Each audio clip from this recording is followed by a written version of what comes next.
boys, tell me about this little show.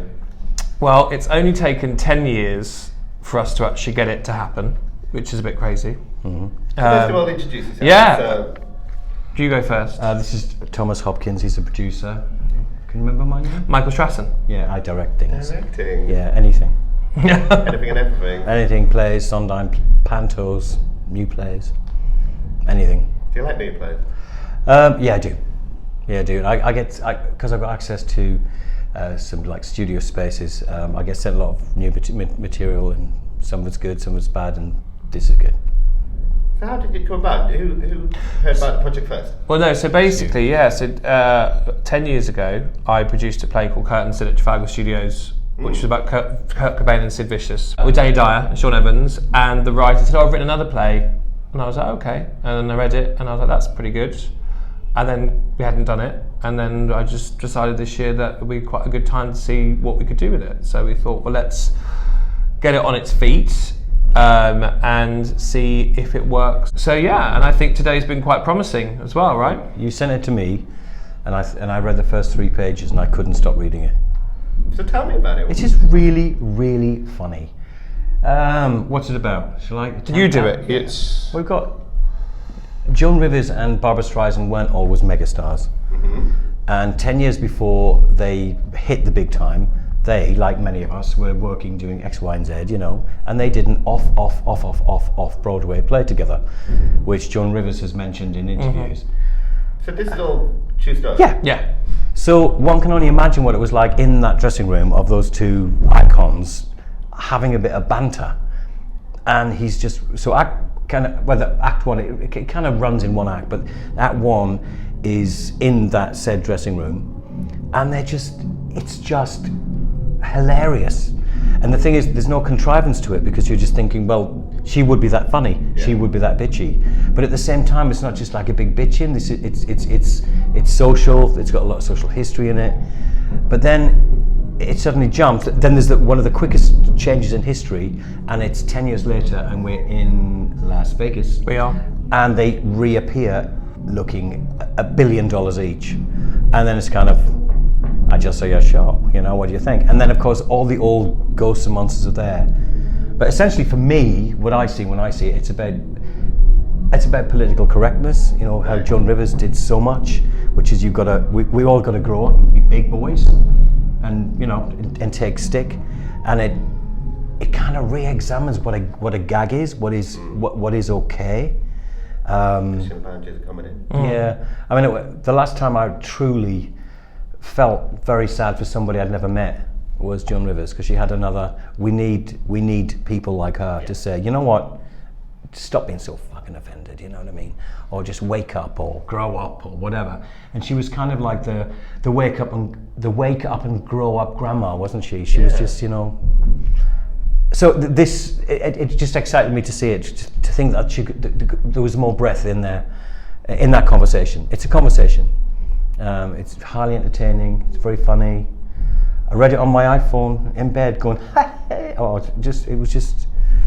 I wanted to do it. You can immediately. I could see it, but yeah, I usually stay away from kind of like, because it's not a gay themed thing, but obviously because of the two characters, it's obviously got that rub. But I mean, it's got the whole kind of religious undertones, and especially what, you know, the Me Too thing, what it was to be a woman back then, what was acceptable, the whole thing, and it all resonates within these conversations. And the thing is, if this happens in 3 years, I think the script would change quite a lot. Yeah. And if it happens in 6 months, or you know, it's like an amorphous thing that can change and grow and speak depending on when and where. In fact, I mean, we would not do the same production of this in Tel Aviv as we would do in London or Sydney, or you know, it's a great vehicle. So for this production workshop, we just kept it quiet, you know, kept the core together, and just see what kind of conversations come from it. Have I been speaking for 9 hours? I think so. Yeah. Tell me more about the writer. Roy, yeah. So Roy Smiles, the great thing about Roy, and he reminded us the other day when we had lunch. He was an actor, first of all. He still is an actor. And one of the first things he did years ago was he was in the original cast of Slice of Saturday Night, West End, which I can't remember his part, but he was one of the major characters in it. But it's quite funny afterwards. I listened to him in it again, but it's really interesting with this one because you could totally see with Curtin Sid that he wrote it. It's very him. But I love that it's actually a polar opposite to what he is as a I think it's hilarious that a straight man wrote this play. Oh, there you go. That's It's just so invigorating for me to read it, and I think it's. And I think that's why almost with this play that there's so much more heart than potentially if you were really going a different direction with it. It could just be gag after gag, but actually when you watch it, it's more about two women than about Barbra Streisand and Joan Rivers. It's really quite truthful, and I think that's what we get. That would be a sketch, and that would last. It would run out of steam after about 3 minutes. But it's like I was saying, when noting the actors today, keep it on the front foot because there's an expectation to the title, and then it kind of settles into itself, and then you go, oh my god, a bit like The Crown actually. Where you go, oh look, there's the Queen, and then suddenly you go, oh, she's human. Yeah. Oh, those problems are real. You know what I mean? And those characters are symptomatic of society, of what they were saying. You can only be this, you can only have that. You're out, it's like why did Joan Rivers think she was ugly? She was a beautiful looking woman. Bless you. You know what I mean? It's just there's a lot in there, which is why I was attracted to it. Do you know how he researched it? He has I don't know. He kind of calls it an obsession with kind of the idea of famous people and their relationships with each other. A lot of his plays that he's written are like that, like Curtin Sid, for example. So the pretense behind Curtin Sid was that Sid Vicious was in fact someone that Kurt Cobain was obsessed with. He never met him ever, but when we did that play at Trafalgar Studios, it was all about that he was about to kill himself, and Sid Vicious comes back in kind of a ghost form. And so the fact with this play that it starts with historically a real scenario. The second half is, you explained the second half quite well today, second half because some ways into that. It's a conceit. Yeah. I mean, it must have happened several times, but it's kind of, 10, 15 years later, in this most sumptuous dressing room ever. And, they re-meet, and it's just, it's two ships meeting in the night again, under completely different circumstances. But it's all still running in the background.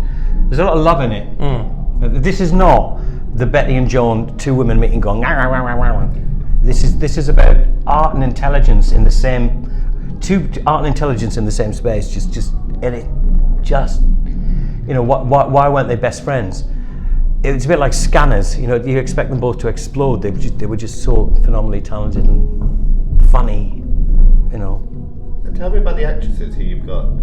How did you find them? So Victoria Yates, Playing Barbara. She's playing Barbara. She's obviously her sort of big thing that people know was obviously called The Midwife, because she was in that for most of this time. That was, I think, almost all of it, and then just recently was in Fantastic Beasts, the movie as well, the new Harry Potter thing. She is fantastic. She was in a little. We did when we did country music, which you came to, the Simon Stevens play at the Omnibus. We did a one-off reading of T5. Yes. Did you come to that as well? No, but I was aware of it. Yeah. It was available. So she did that for us, and she's just a wonderful person. And also, just very. It was very important with both these actresses that. It had to be people that could be quick and fast, and also very open to we had to just get on with it one day today and then do it tomorrow, So Vicky, and then Debbie Chasen obviously was just in Calendar Girls. She did the play, then she did the musical as well, original cast. She did the Girls rather than the Calendar Girls when it rechanged. And amazing comic actress. I mean, Smoking Room, which was one of the biggest things she did constantly as a character on that, was amazing, and obviously EastEnders and all the rest of it. But she, again, very solid, very humble, very open, very, you know what I mean? Just both then sharing that idea that these are two real women, and that it's not two people playing caricatures of what we've seen, when we were growing up from those two people. It's really is, and very much when you said today, let's just play this like two people rather than, and I think it just changes the whole feeling behind it. And I think it was my main note, which is You know, we don't. You know, we all have personas. Yeah. You know, we all do. And you know, it's very difficult to hold up something as massive as that, and it destroys most stars. It destroyed Whitney. Yeah. You know, they create these massive things, and they break under the weight. But these two women didn't break under the weight, and you know, and Rivers was she was so political. And actually, so was Streisand. I mean, the PLO threatened to assassinate her. It's all in there. You know, she was a female with a voice, and she spoke out about Vietnam, and they threatened to kill her. And it's what that did to her, and her, you know, her stage fright, and all that kind of stuff. And then, of course, the brutal wit of Rivers, which, you know, nothing was left unsaid. You know what I mean? And we're also frightened now. You know, we live in word soup, don't we? Which is don't say that, who's offended, whatever. You know, she didn't live within that world. She lived within a real conversation about everything, I think, personally. And how are they approaching playing those characters? Are they Not them? Not being given time to think about it. Yeah. Because, you know, whatever, you know, it's kind of there. You know what? It's there, but it's just the language is so alive that it leads the actor through. It's, you know, it's not gag. It's hilarious, but it's not gag structured. Mm-hmm. So therefore, they're conversations. It's like, you know, they're conversations. Monologues with two people. What's that called? Duologue. I know that, but you know what I'm saying. This is definitely two monologues. Oh, do you know what I'm saying? But you know, that's what I'm saying. It kind of acts itself. And what they've been like to work with? Beautiful. I turned up and thought this is going to be easy because, you know, they had the heart in it straight away. Yeah. So how long have you actually had? So you're presenting this as a workshop tomorrow. Yeah. Mm-hmm. So that's a one-off workshop. And it's interesting because the actress said today, and you said, what's the hope from this? And for very much for me, when I've looked at this, tomorrow is about having certain people in the room that can give the feedback that I think the show needs to know whether it will have a life, if it will have a life, what kind of life it will have, and let it breathe a little bit, you know. So it'll be interesting to see what the feedback is. We think it's great, but let's see what everyone else has to say. And so what journey it will have, you know, after that. I think it's exciting to use the London Coliseum. It's a beautiful space upstairs, and great for this, I think, as well. So we'll see what happens. See what you think. And how important is it for you as a director and a producer to workshop work before, in the whole process of shows that have you workshop shows before? Have you found that a successful way to do it? I think for me, like Curtain Sid, for example, was workshop before, and it's, I think, with a new play, absolutely. I mean, and there's a musical that I've been workshopping for about a really long time, and then we're doing it next year again in a different vein at the Lyric in Belfast, and it's almost like working out what's the best time to do something and how to do it, and that puzzle, you know, fitting it together. I really think with this, for me, it felt like we needed a little bit of joy in our lives right now, and it gives you that, you know, it really does, and gives you the message from both of them as well is a really strong message of kind of joy and tolerance, love. Don't take yourself too seriously. You know, really, you know, get out of the word soup. Word soup. That's my speak for just. Okay. Can we just say what we mean? Okay. And not find each other so offensive, you know what I mean? It's because that's the world they came from. That's and Rivers. But workshop, I couldn't see this until I needed to see it live in front of me, because, you know, my version of my head was just, you know, would it cost £750 million? It's not poetry. It's written to be spoken, and that's why we're doing it. And have you got any ideas that tomorrow? How's it going to be presented and staged? We've got this beautiful room, which has got like a glass wall overlooking Trafalgar Square. Mm-hmm. Unbelievable. We went up there and went, oh my God, you know, this is beautiful. So we're just going to kind of set it up there, and have drinks and have the audience in, and just allow the actors to do their job, and we're going to listen to the audience and see if anybody laughs. Hopefully. Have you already kind of thought in your head how you would like to see it produced on stage and designed? Or does a process like this help to It does. give you ideas? Yeah. I mean, I can already see the actor on dressing room, and I can already see the 2-second snap into the Vegas dressing room with the two actors coming back in and getting a round of applause because they've gone from, I don't know, jumpsuits to, you know, Sunset Boulevard in under 7 seconds. I want it to be one of the best costume changes ever on stage and around. And it's just from a thing of tone, you know, and things I want to ask the writer, and things, maybe an extra line there, or like I want to expand something, or he's touching something politically and think, well, we could actually maybe play with that a bit more. Yeah. But, you know. Well, like you say, whether this goes on in 2 years or 3 years, it will definitely evolve and change. It'll never get old. Yeah. This will never get old. So if it's another 10 years, I hope not. you know, whatever. Let's just get, you know. Have you two worked together before? Nearly. We nearly did, because producing it's the world of nearly. You know, you try to do, well, it's the same as directing.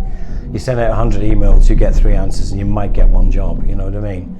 So, you know, we've known each other a pretty long time. A while. Yeah, I met you when I was about 9 years old, and you were 29. 29. Yeah, sure. No, when back, I don't know, but quite a while. No, that was about 10 years ago. Yeah. We almost did something together about 10 years ago.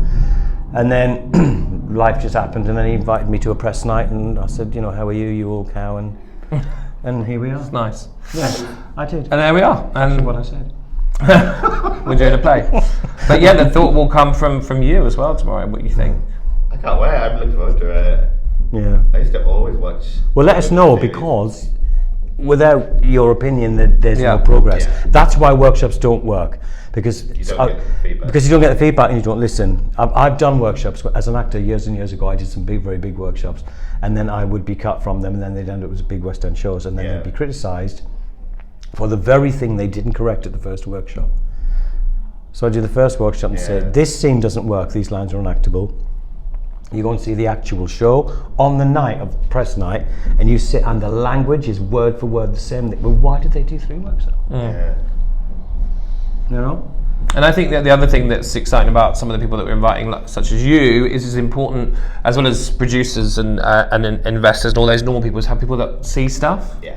You know, you see so much, which is fantastic for you to come and go, oh, I like that bit. Oh, that would be interesting like that.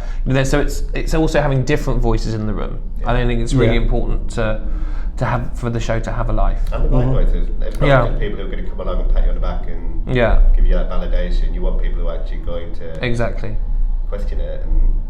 And It's not just to test how long it is. No. It's for people to go, you know what, this really works, or this half works, or whatever. Workshops essentially are to save big money. yeah. You know, you spend X amount in order so you don't have to spend a lot of money That's just the way wasting it money. works. Yeah. I mean, look at these big shows that cost £2 or £3 million that haven't been workshopped, and then they just fail. Yeah. And it's always the most basic things, like the book isn't good enough, or the tunes aren't tuny enough, or whatever. It's kind of, well, surely, if you get a room with 10 people who know what they're doing, even if you just invite them along for a glass of champagne and a watch, and say, well, actually the book's a bit dodgy, or the tunes are a bit dodgy. It's not rocket science, it really isn't. No.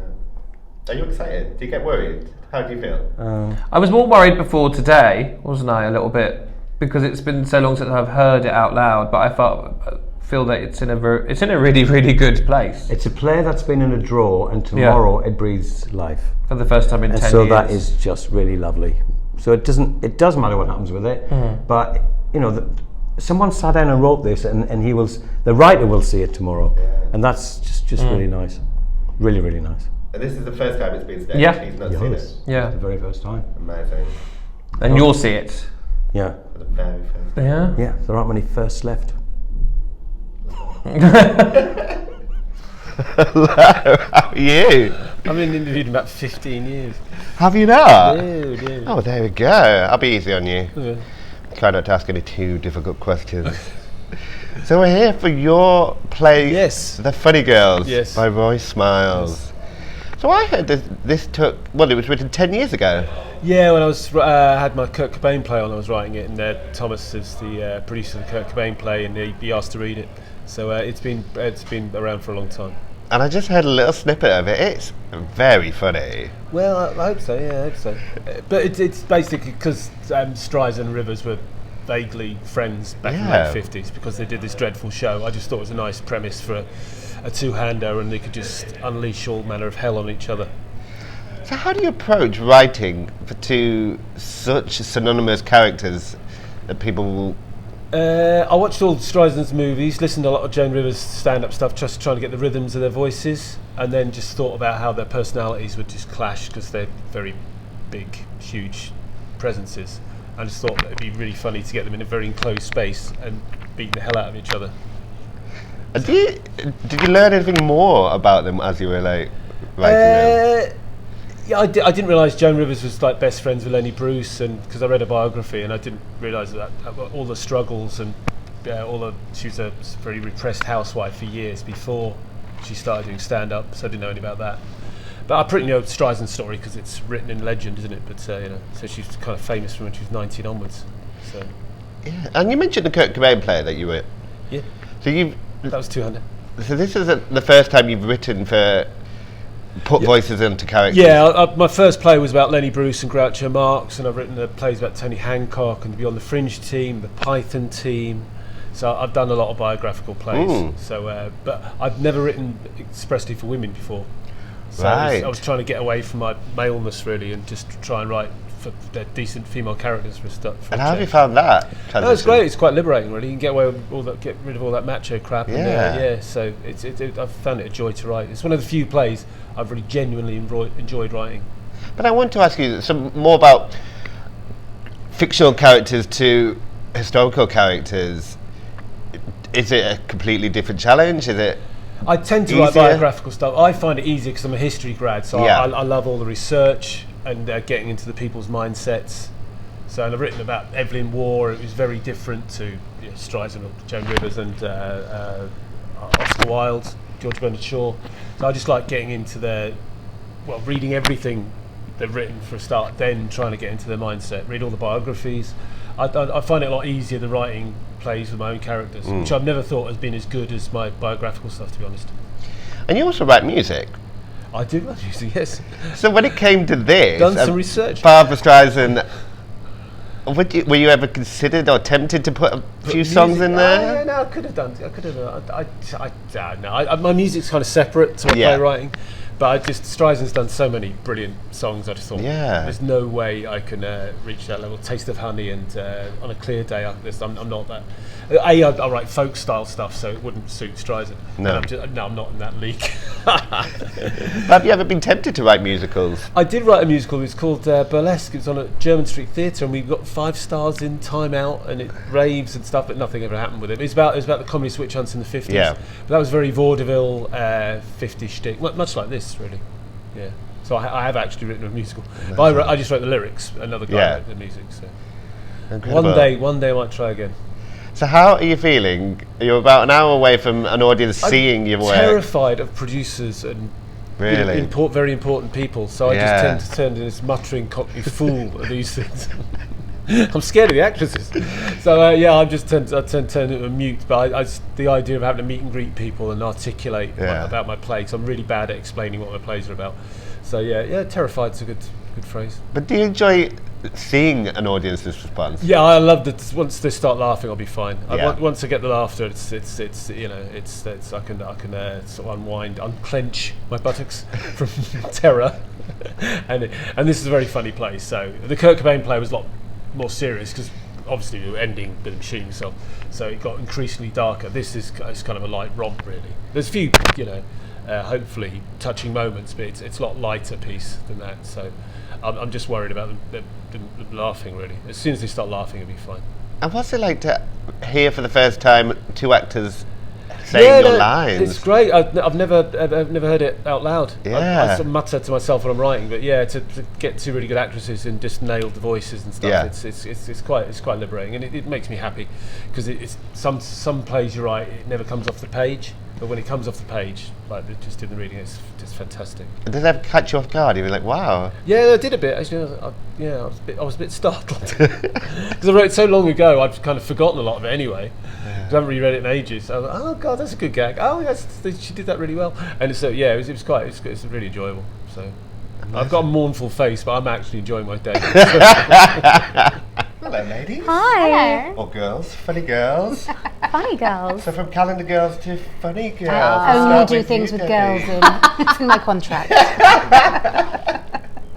So you are playing Joan Rivers. I am. Yes. Lifelong icon of mine. Is She's she? amazing. Yeah, she told it like it was. She was Yeah. a proper. She knew how to speak the truth, or not the truth, but it was just funny. And how have you approached it?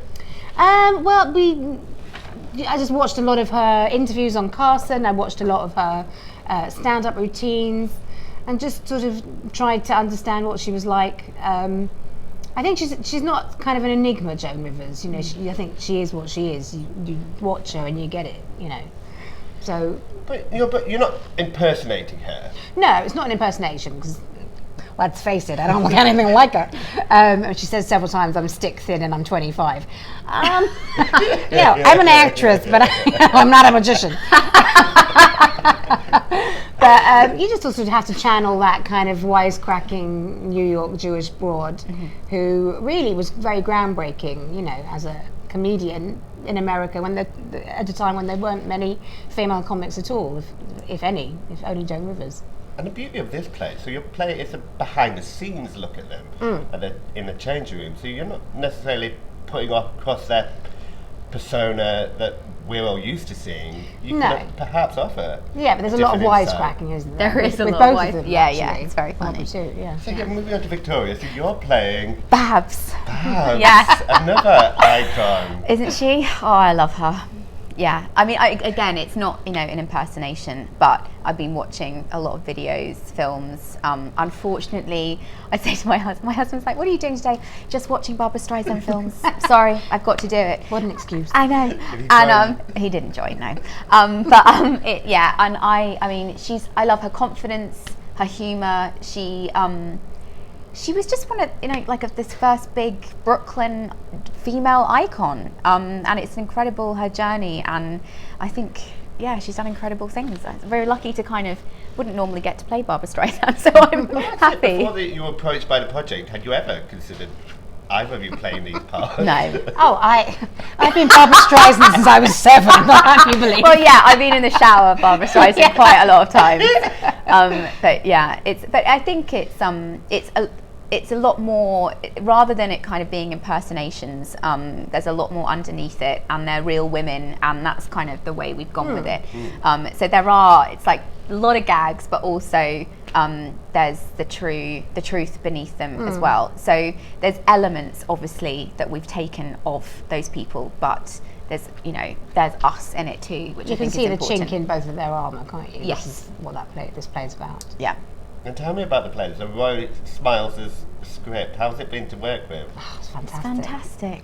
Yeah. It's quite unlike anything I've ever read, actually. Yeah, I've not read anything like that. You know. Yeah, which is why I wanted to do it, because it's it's the way it flows, but also it has got this depth to it, which I don't think is apparent when you first read it, but when we started working on it, I love it even more, and it's the second day, so it's something that I think would keep growing and growing. Absolutely. Yeah, I really like it. Yeah.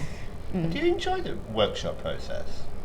Yes, until the moment where everyone comes in the room and you think, we've only had a day and a half to do this, why are we doing it again? It's a good challenge though, like having to do something really quickly. And we were saying this, but at the moment we're both saying yes to everything in that way, because you just have to find something from somewhere and commit 100% to it and do it. And I think actually that's the only way to do a script like this, is throw yourself off a cliff. And I think it's fabulous. Yeah, It is. I'm very much looking forward to this one. Yeah, I am. Yeah. Yeah, it's kind of a anything gift, goes. isn't it? Yeah, To get to absolutely. do this. Yeah. Yeah. Give me as camp as I want as well. No, I won't. The director's like that. So you've both done quite an extensive repertoire of stage work, but you've both recently done a lot of TV and film. What's it like to be coming back to theatre and stage after a little bit of time away? I think, well, we both went to drama school. You start off doing that. That's, you know, from when I was a child, I did NYMT. It's like coming home, really. So it's a ridiculous thing. It's like coming home. But, you know, I don't think, it just feels very comfortable to me. I always say that even now, every day I wake up thinking I'm so lucky to be doing the thing I love doing. Yeah. You know, it's not a job. It's, you know, I don't know what it is. It's the love of my life. And so anything that comes along, whether it's TV, film, theatre, radio, it's all really a gift. It's all acting. Exactly. Yeah. So just love it. Yeah. You know. I don't really feel there's much difference, actually. Not really. And who do you think this play would appeal to? Anyone who has heard of Joan and Barbara, anyone who... I don't think you need to be like huge fans of them either. No, not at all. It's not really about them. It's about womanhood, it's about aging, it's about success, it's about fame, it's about, you know, what you need to do to make your life work. Yeah. And the struggle to get there and what does it mean and then when you've got there, what does that mean? Yeah. And you know, it's that carrot and stick thing. How far are you going to keep pushing and for what? And I think it's a lot more than you first think. It's very funny, but it's also very moving, which is what great plays all try to do. Absolutely. And have you had to look into the time period and the eras that you're going with? I mean, you're not really delved into that yet. I was practically alive then. I wasn't. I'm like really into 60s and 70s everything. So I didn't really need to look up much. I know it. Born in the wrong era. Yeah. No, me too, actually. It's my thing. I mean, this is, you know, these are earrings I bought because I like them, but they're sort of 60s vintage Yeah, earrings. they're great. They're good, aren't they? They're really nice. Killing my ears, but never mind.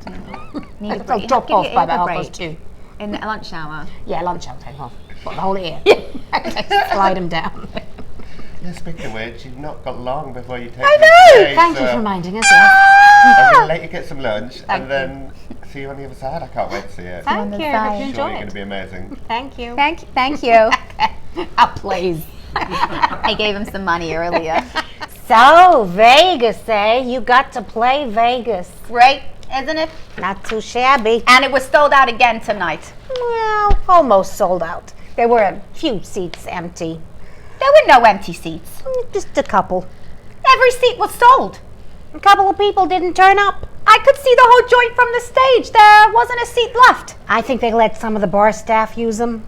It was goddamn sold out. What's the matter with you? So it was sold out. You want to quieten down? What kind of person comes backstage to tell me there were empty chairs? Not your husband, apparently. I would if he could. I've never played Vegas. You've never played Vegas? Who am I, Elvis? I met him. Presley? Burst in here opening night like a crazy person and painted my toenails. Without asking? Without asking. What kind of person would do that? He does it all the time, they tell me.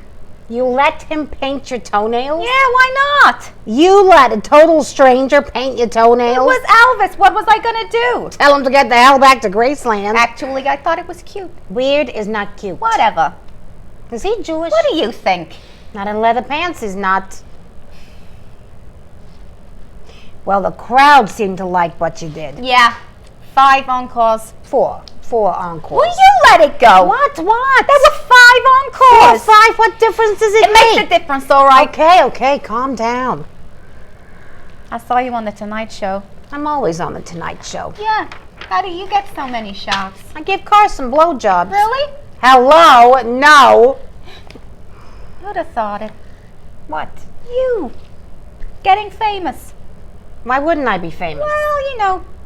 What, I'm not talented? What are you, my mother? No, I'm just surprised. You're famous. So? So why can't I be famous? You don't sing? No, I joke. I always thought you'd stick to the acting. Starving didn't suit my personality. I thought you were a great actress. You don't think I'm a great comedian? Would you like some fruit? You don't think I'm a good comedian? I never said that. You did not say it. What's with the paranoia? I'm the best comedian in the country. Okay. You don't think so? I don't know many. Name a better one. Stop getting competitive. I'm not competitive, just name a better one. Woody Allen. He's a guy. It's so hard to tell. Name another. Oh, I don't know. You see, you can't. Okay, you're a very good comic. Is that what you want to hear? Yes, that's what I want to hear. You haven't mentioned the show. Whose show? My show, I mean the one you've been sat through. Well, the gay crowd seemed to like it. They were all gay. That's what I said. You don't have gay fans? Thousands. I'm surprised they're let into Vegas. Why wouldn't they? Well, don't you have to be fat, heterosexual, and an Elvis fan? Don't disrespect the king. Who voted him that? He's a great guy. He is. Trust me. Did you stoop him? You mean, did I sleep with him? You know what I mean. A lady could not possibly tell. Oh, there's a lady in the room? Yeah, me. You're from Flatbush. They have ladies in Flatbush. Well, we can't all come from Westchester. My parents were Russian goddamn immigrants. Oh, I know. They were groped by Cossacks. With his bare hands, my father built his medical practice through the Depression. Are we gonna start singing a medley from Fiddler on the Roof? Is it my fault I grew up in Westchester? You make cracks about Flatbush, you or me? I apologize.